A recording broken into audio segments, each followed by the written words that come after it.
I love how you've sorted your trolley out. I didn't bought a new one. Just in case you think he's lying, look.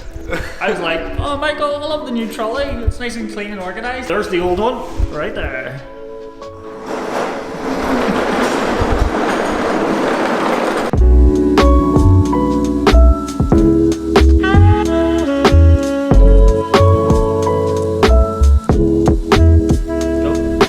Okay, welcome back to the channel, guys.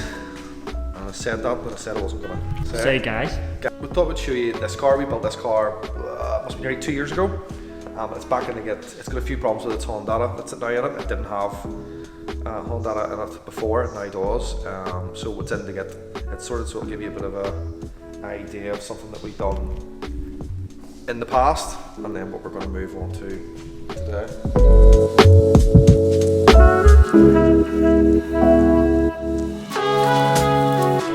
It's JDM BATC 98 spec with the gearbox, AM fuel rail, fuel pressure regulator, Skunk 2 Ultra Street manifold, AM V2 Total manifold. I think it's a Skunk 2 mega car exhaust, so it's a nice wee build.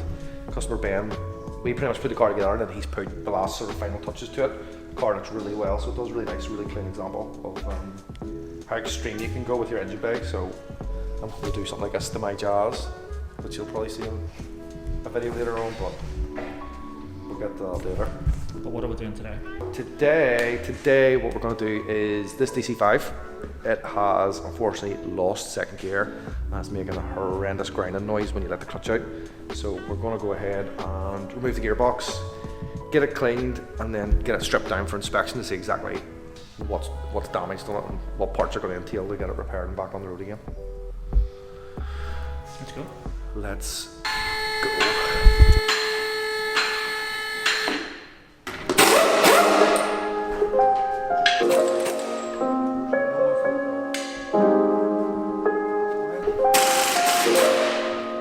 Yeah, what we're doing is we're removing the subframe here, as you can see.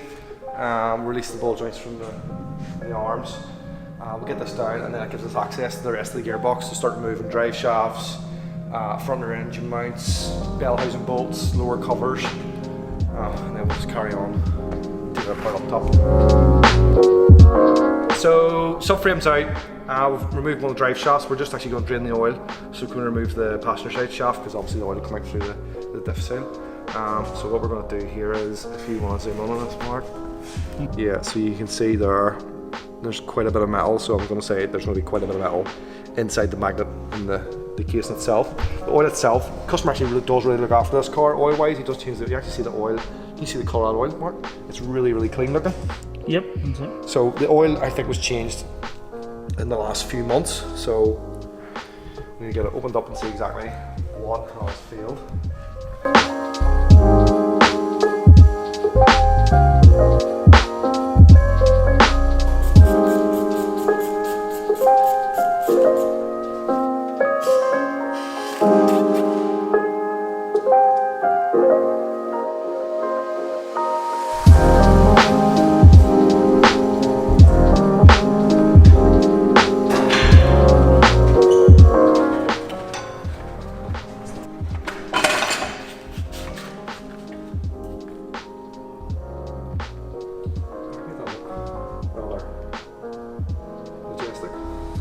Oh, it's majestic, alright.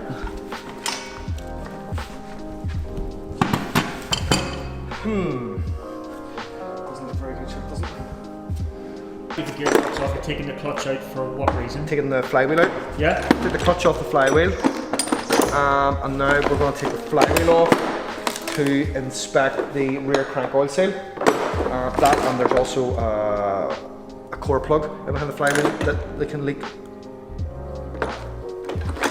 So while you're in that far, you're better. So while you're in that far, you're best pretty much just changing it, unless it's a really low mileage. But even now, they're old engines now. What is it? Preventative? Preventative maintenance.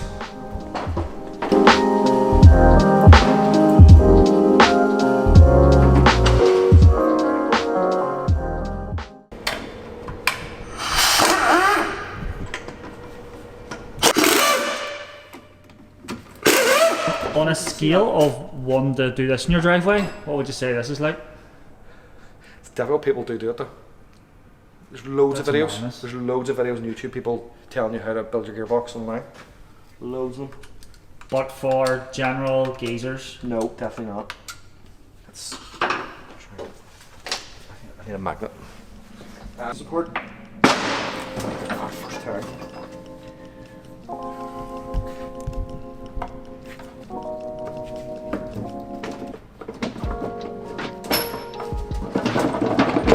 Don't imagine this is really pretty.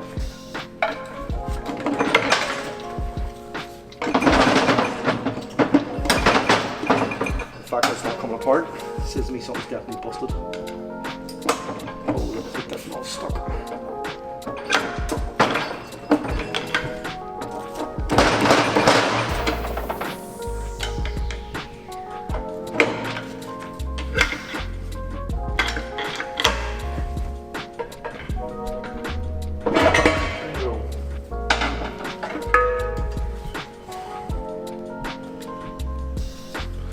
See it cleaner actually because he did regular oil changes, let me see.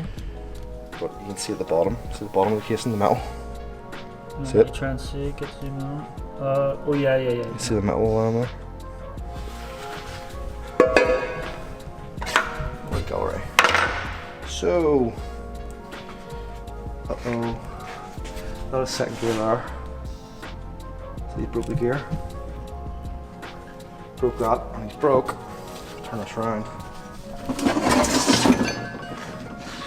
Second gear, he's drive and driven gears, he's broke both of them. So he has.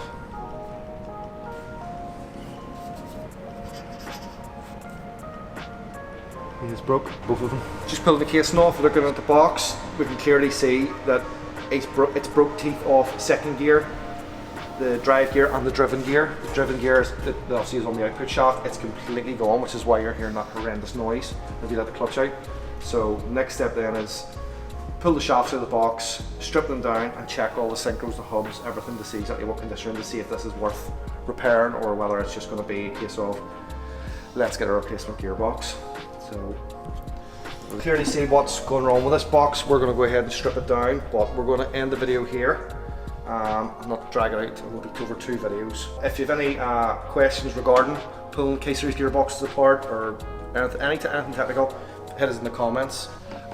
We will be doing over the next course of the next few videos a giveaway, a Honda giveaway. It might not be a K-Pro, but we haven't said what we're going to do, but we are going to organise a giveaway.